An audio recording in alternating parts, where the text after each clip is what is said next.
गांव में आदित्य नाम का एक किसान रहा करता था।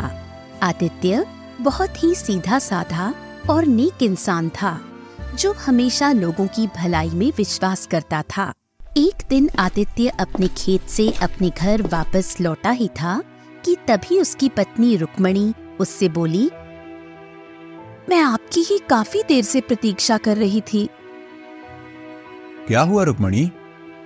आज सुबह से राधा ना तो कुछ खा रही है न पी रही है, बस गुमसुम लेटी हुई है। चिंता मत करो, मैं देखता हूँ। इतना बोलकर आदित्य उस चारपाई के नजदीक पहुंच गया, जहां उसकी 10 वर्षीय पुत्री राधा आंख बंद करके लेटी हुई थी।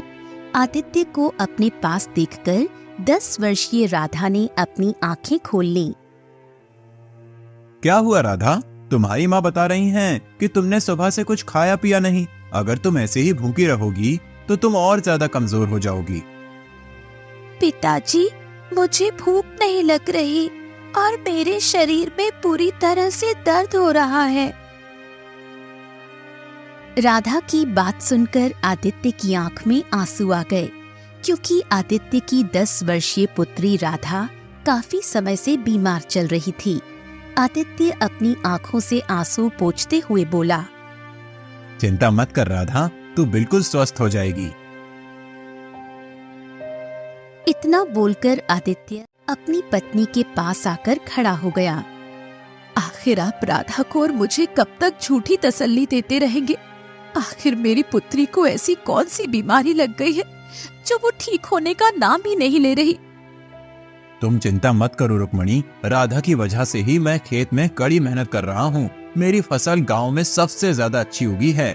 कल फसल की कटाई है। कल मैं फसल को राज्य में अच्छे दामों में बेच कर आऊंगा और उसके बाद हम अपनी पुत्री राधा का किसी अच्छे वैद्य जी के पास इलाज कराएंगे। हमारी बेटी ठीक तो हो जाएगी ना? रुक्मणी, मैं हमेशा लोगों की भलाई के बारे में सोचता हूँ और बचपन से मैंने एक ही बात सीखी है, कर भला तो हो भला। मैंने किसी का बुरा नहीं किया, तो विश्वास करो मेरे साथ भी बुरा नहीं होगा। इतना बोलकर आदित्य अपने घर से बाहर चला गया। कुछ देर तक आदित्य गहरी सोच में गुमसुम चलता हुआ एक झोपड़ी के पास खड़ा हो गया। उस झोपड़ी के बाहर एक बूढ़ा व्यक्ति बैठा हुआ था, जो कि आदित्य के गांव का एक बहुत बड़ा वैद्य था। वैद्य आदित्य की ओर देखकर बोला, क्या हुआ आदित्य? तुम्हारे चेहरे पर चिंता की लकीरें क्यों झलक रही हैं?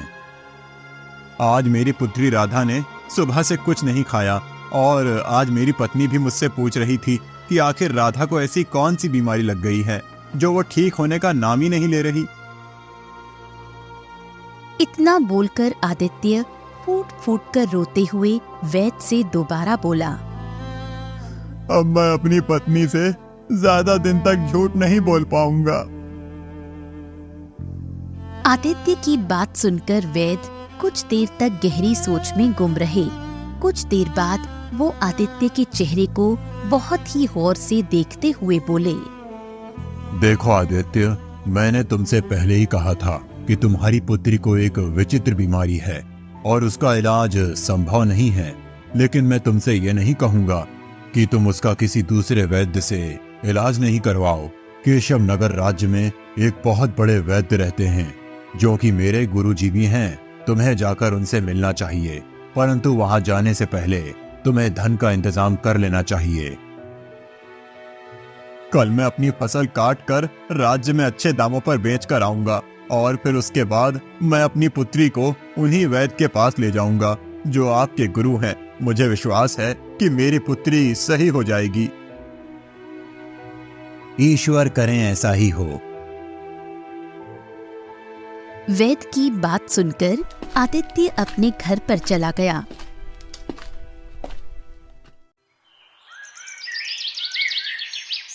अगली सुबह जब आदित्य अपने खेत की फसल कटाई के लिए जाने ही वाला था कि तभी गांव का मुखिया दौड़ते हुए आदित्य के घर पर आ पहुंचा। आदित्य, गजब हो गया। क्या हुआ मुखिया जी? आप इतने घबराए हुए क्यों हैं? जो खबर मैं लेकर आया हूं उसे सुनकर तुम भी घबरा जाओगे। जल्दी बताइए मुखिया जी, क्या हुआ है? आदित्य, कल रात तुम्हारी फसल में आग लग गई। तुम्हारी फसल जलकर राख हो गई। मुखिया की बात सुनकर आदित्य दौड़ता हुआ अपने खेत में पहुंच गया। आदित्य ने देखा कि उसकी सारी फसल जलकर राख हो चुकी है। आदित्य अपना सर पकड़कर रोने लगा। तभी वहां मुखिया आ पहुंचा। आदित्य मुखिया की ओर देखकर रोते हुए बोला,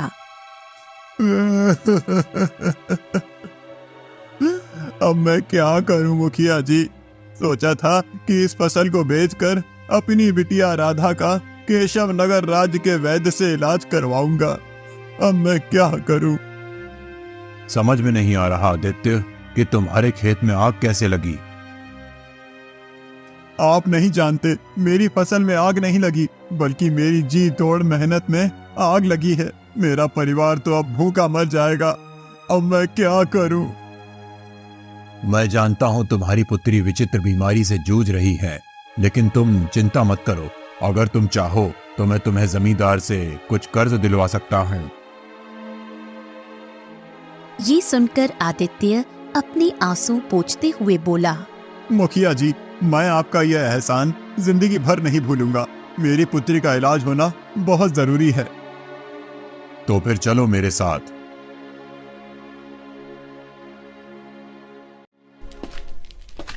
मुखिया आदित्य को जमींदार के घर पर ले गया और जमींदार को सारी घटना बताते हुए बोला, जमींदार जी, आदित्य को इस समय धन की बहुत आवश्यकता है।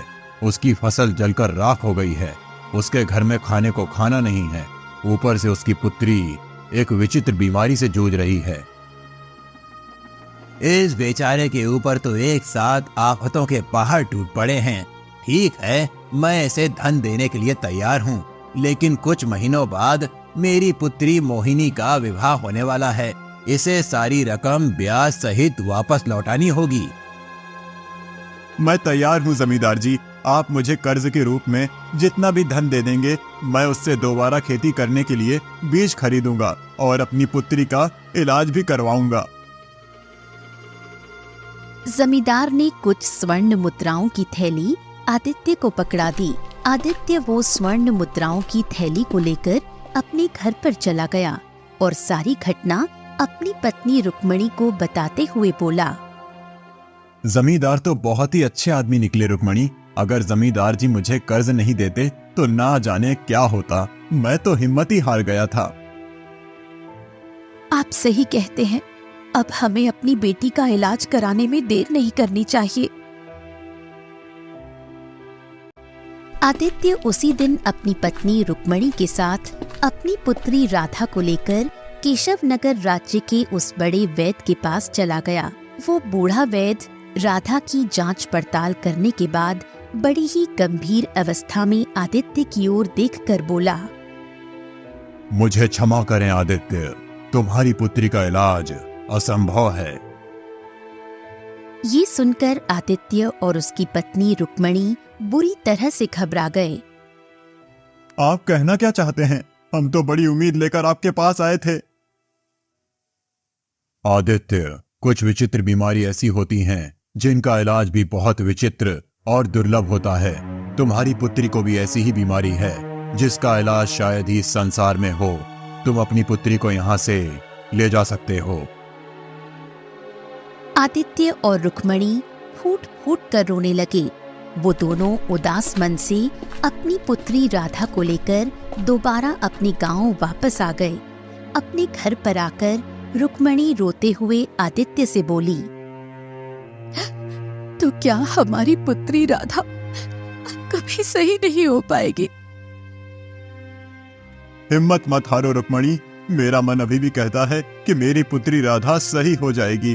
अरे केशव नगर राज्य के वैद्य ने अगर हार मान ली तो क्या हुआ? और भी राज्य में ऊंचे वैद्य हैं। मैं दूसरे राज्य के वैद्य के पास जाऊंगा, लेकिन फिलहाल तो खेत में काम करना भी जरूरी है, क्योंकि जमींदार का कर्जा भी चुकाना है।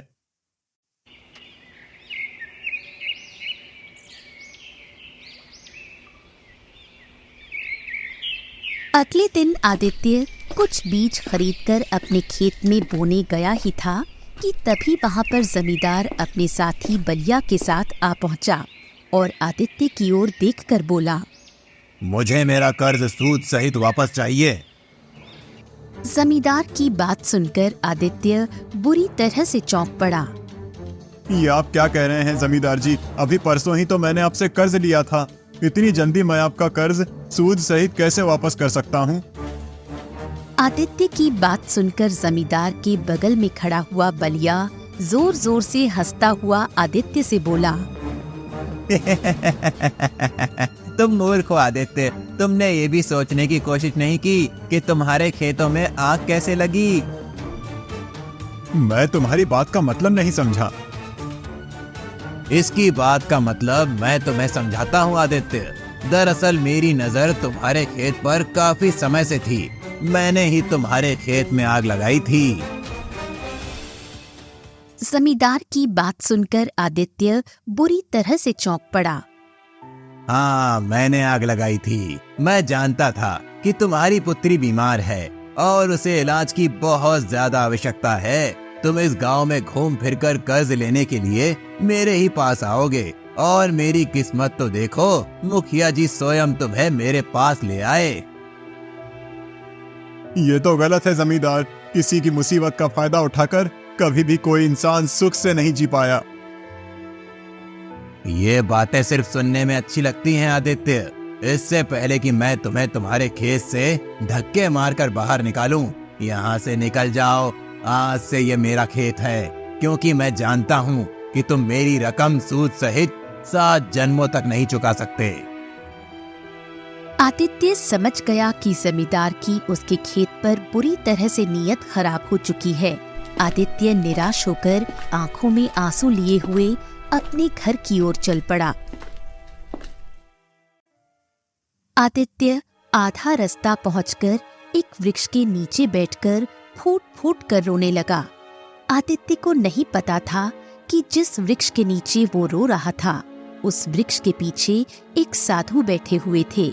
आदित्य के रोने की आवाज सुनकर अचानक वो चौंक पड़े।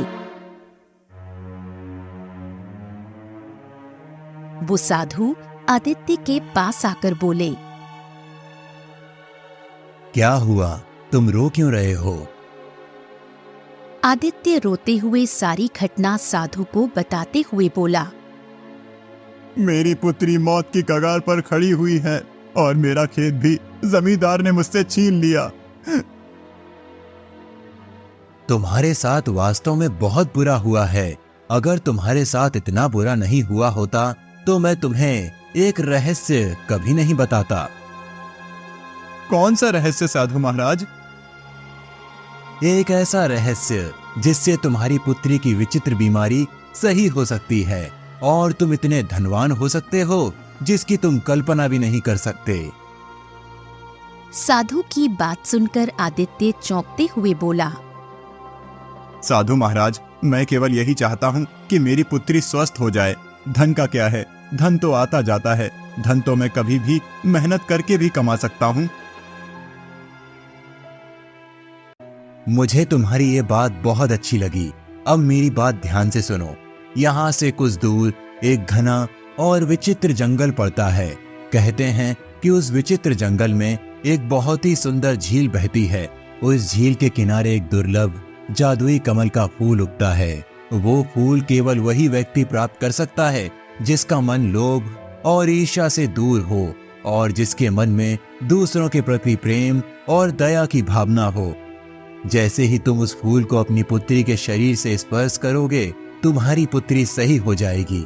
और अगर तुम एक बार उस विचित्र जादुई फूल से जितना भी धन मांगोगे, तुम्हारे पास उतना ही धन आ जाएगा। उसके बाद वो फूल गायब हो जाएगा।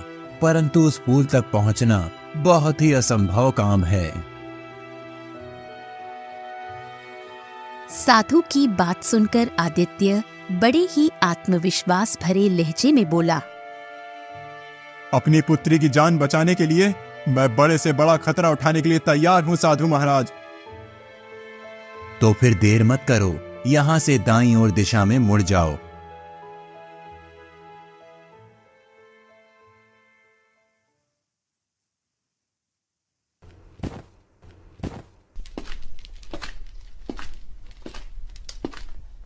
आदित्य तुरंत दाईं ओर दिशा की ओर चल दिया।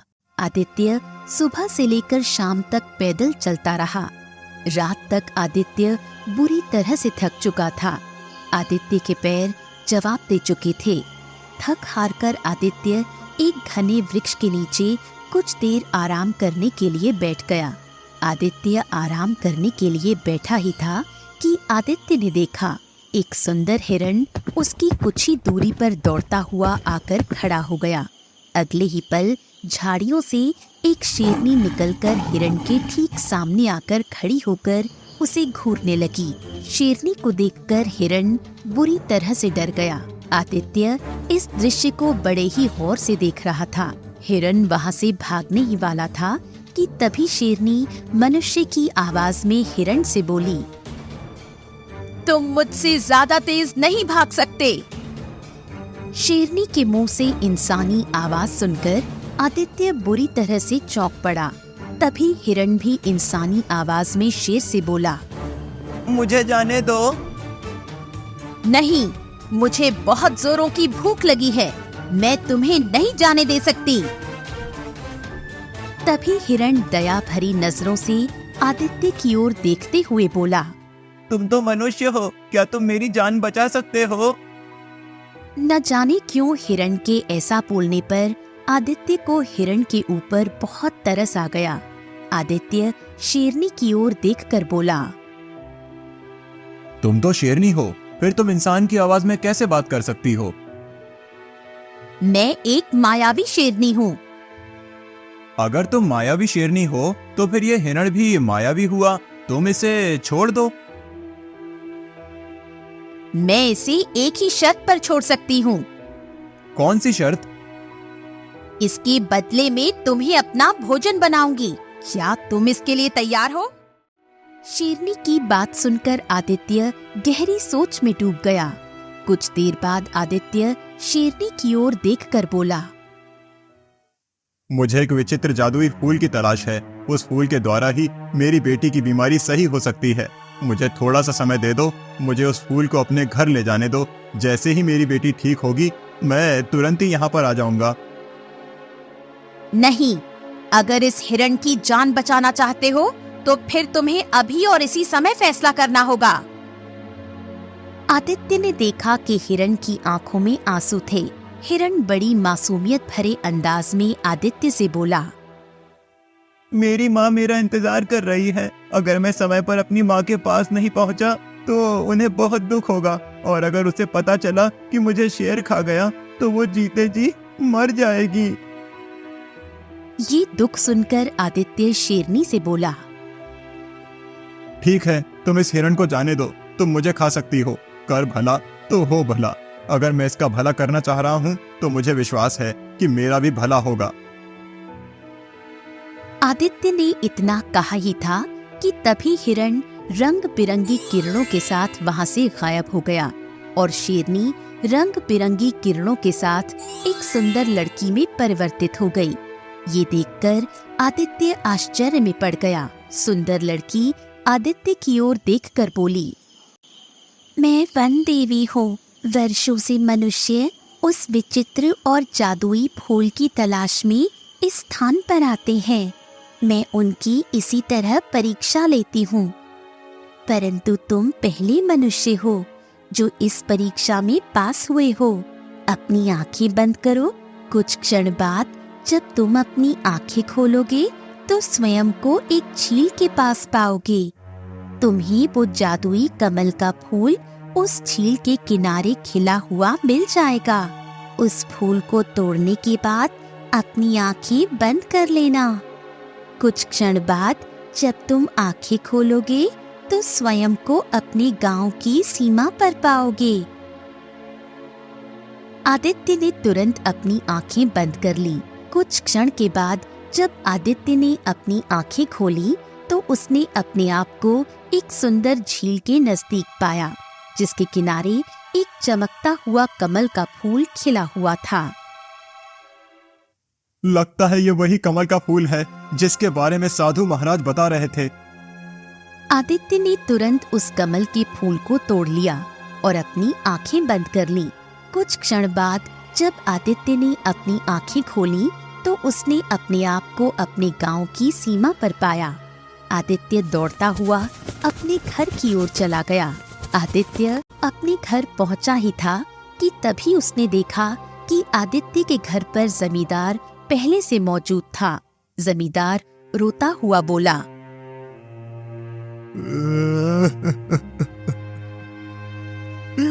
मुझे क्षमा कर दो आदित्य, मुझे मेरे किए की सजा मिल गई। कल रात मेरी बेटी बुरी तरह से बीमार पड़ गई। मैंने बड़े बड़े वैद्य को उसे दिखाकर देख लिया, परंतु वो ठीक नहीं हुई। वैद्य का कहना है कि वो बच नहीं सकती। अब मुझे एक नहीं बल्कि दो अर्थी का इंतजाम करना है। मेरी पत्नी मेरी बेटी से बहुत प्रेम करती है। अगर मेरी बेटी इस दुनिया में नहीं रही तो उसकी माँ भी उसकी मौत का सदमा बर्दाश्त नहीं कर सकेगी। मेरे हाथ में जो ये कमल का फूल देख रहे हो, ये एक चमत्कारी फूल है। अगर इसे अपनी बेटी के शरीर से स्पर्श करोगे तो वो बिल्कुल स्वस्थ हो जाएगी। मैं इसे विचित्र जंगल से अपनी बेटी की बीमारी को ठीक करने के लिए तोड़कर लाया था। तब तो तुम्हें अपनी बेटी को ठीक करना चाहिए आदित्य। मुझसे तुम्हारा दुख देखा नहीं जा रहा।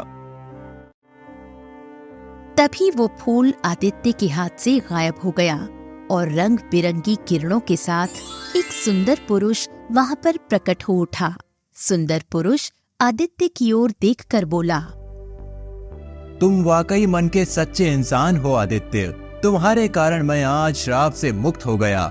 तुम जिस झील के किनारे से वो कमल का पुष्प तोड़कर लाए थे, मैं उस झील का मायावी राक्षस था।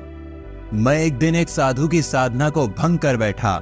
साधु ने क्रोध में आकर मुझे श्राप दे दिया और मैं कमल के फूल में परिवर्तित हो गया। कुछ देर बाद साधु को मुझ पर दया आ गई और उसने मुझसे कहा कि जब भी कोई व्यक्ति जिसका मन सोने की तरह शुद्ध होगा तुझे तोड़ेगा तो श्राप से मुक्त हो जाएगा।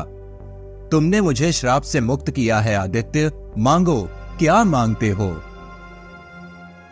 पहले तो मैं ये चाहता था कि मेरी बेटी की बीमारी सही हो जाए, परंतु अब मैं चाहता हूँ कि जमींदार की बेटी की बीमारी भी सही हो जाए। तुम इससे अधिक और भी मांग सकते हो। बस मैं यही चाहता हूँ कि मैं जीवन भर स्वस्थ रहूं, क्योंकि मनुष्य का असली धन स्वास्थ्य होता है। ठीक है आदित्य, ऐसा ही होगा। इतना बोलकर वो सुंदर पुरुष वहां से गायब हो गया और आदित्य की बेटी ठीक हो गई। जमींदार आदित्य की ओर देखकर बोला, मुझे माफ कर दो आदित्य। मैंने तुम्हारे साथ कितना गलत किया, उसके बाद भी तुमने मेरी मदद की। मैं तुम्हारे खेत वापस करता हूँ और तुम्हें दिया हुआ कर्ज भी मैं माफ करता हूँ। इतना बोलकर जमींदार वहां से चला गया। घर पर आकर उसने देखा उसकी बेटी भी स्वस्थ हो चुकी थी। कुछ दिन बाद वही साधु आदित्य के पास आकर रहस्यमयी अंदाज में बोले, जब तुम मुझे पहली बार मिले थे मैं समझ गया था कि तुम ही वही इंसान हो जो उस झील के राक्षस को श्राप से मुक्त कर सकते हो। उस झील के राक्षस को श्राप मैंने ही दिया था। साधु की बात सुनकर आदित्य मुस्कुराने लगा और साधु भी मुस्कुराते हुए वहां से चले गए। अगर आप चाहते हैं कि अगली कहानी और भी रोमांचक हो तो अभी चैनल को सब्सक्राइब करो और नीचे जाकर जोरदार हाइप करो। आपका एक हाइप हमें अगले एपिसोड को और भी तेजी से लाने की ताकत देगा।